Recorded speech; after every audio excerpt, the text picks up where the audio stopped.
Imagine this, you've separated, you're trying to move forward, but your ex is still holding onto the house, the money or the assets. Every time you ask about settlement, it's excuses, avoidance, or flat out silence. Meanwhile, you can't move on with your life, refinance, or make financial plans. This is a situation so many clients come to us with, and the good news is the law gives you tools to cut through the delay. My name's Hayder Shakara, Director at Justice Family Lawyers, and today we're talking about how to handle an ex-spouse who is delaying a property settlement. When an ex-spouse delays property settlement, it's rarely just about needing more time. Legally, there are a few very common reasons. The first are issues with disclosure. The Family Law Act imposes a duty of full and frank disclosure.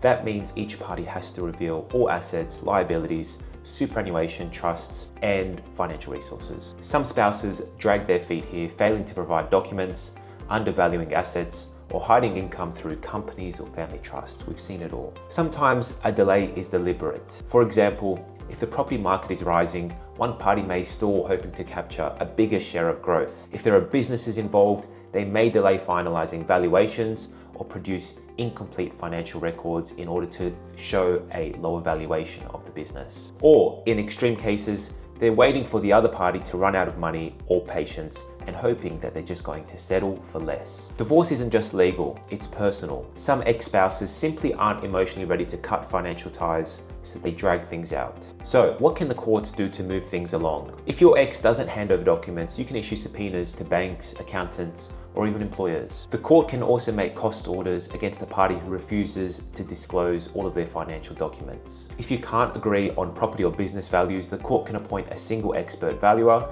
and this prevents one party from stalling with multiple competing valuations. Once you do have that single expert valuer, you can push that valuer along, and the valuer can make findings based on the material that's in front of them. Another strategy that you might think of doing is applying for interim orders with the court.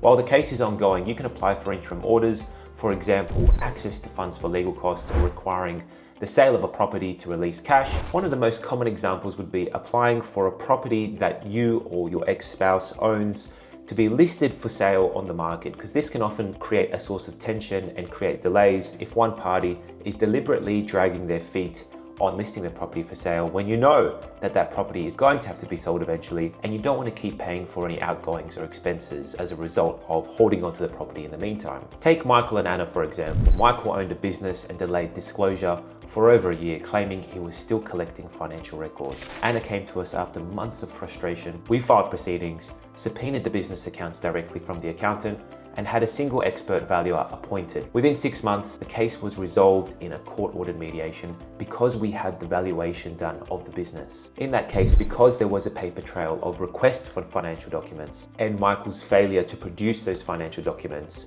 we managed to get a portion of Anna's costs at the end of the proceedings. So that's a lesson for you. If you are the party dealing with an ex-spouse who won't move, keep everything in writing. Don't rely on verbal promises. Don't wait until the deadline. File early to protect your claim. Push for disclosure and valuations throughout the court case, and seek interim orders if you're stuck and you can't progress the matter. At our family law firm, we see it all the time. Delays feel frustrating, but the law has clear processes to keep things moving. The key is not to wait until deadlines loom. The earlier you act, the more control you have. Speak to me and my team if you have any questions, and like and subscribe if you enjoyed this content.